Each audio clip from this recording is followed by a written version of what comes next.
سورہ بقرہ آیت نمبر 64۔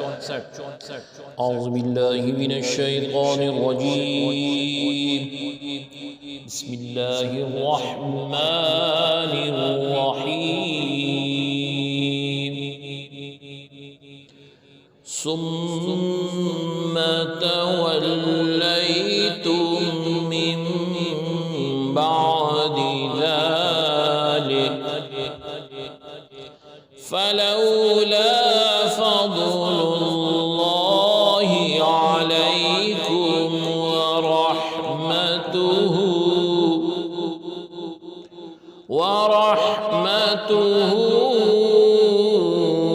لكنتم من الخاسرين۔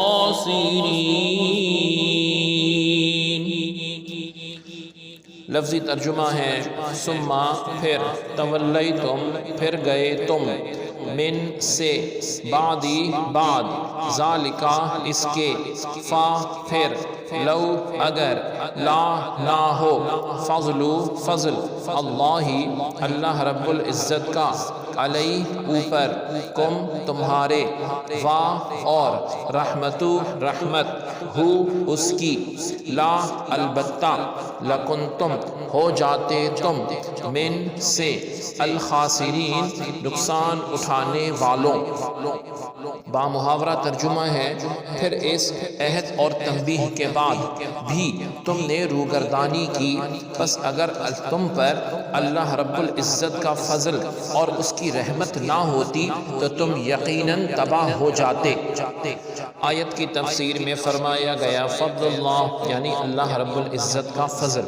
یہاں فضل اور رحمت سے یا تو توبہ کی توفیق مراد ہے کہ انہیں توبہ کی توفیق مل گئی، اور یا عذاب کو مؤخر کرنا مراد ہے، یعنی بنی اسرائیل پر عذاب نازل نہ ہوا بلکہ انہیں مزید مہلت دی گئی۔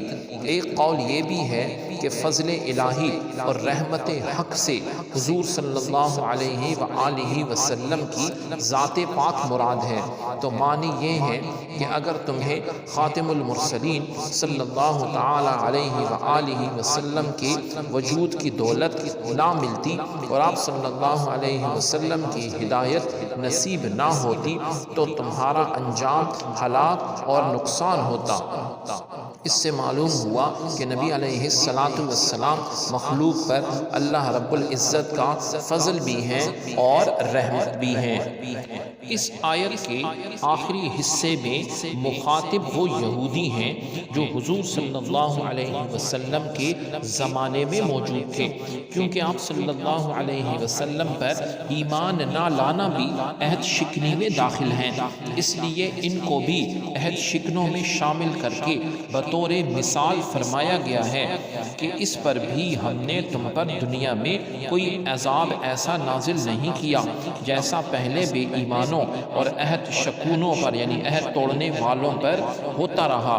یہ صرف اللہ رب العزت کی رحمت ہے، اور چونکہ اب ازروی احادیث ایسے عذابوں کا نہ آنا آپ صلی اللہ علیہ وسلم کی برکت ہے، اس لیے بعض مفسرین نے فضل و رحمت کی تفسیر آپ صلی اللہ علیہ وسلم کی ذات مراد کی ہے۔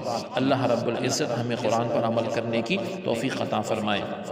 سبحانک اللہم و بحمدک، اشہد ان لا الہ الا انت، استغفرک و اتوب الیک، وصلی اللہ تعالی علی خیر خلقہ محمد وعلی آلہ و اصحابہ اجمعین برحمتک یا ارحم الراحمین۔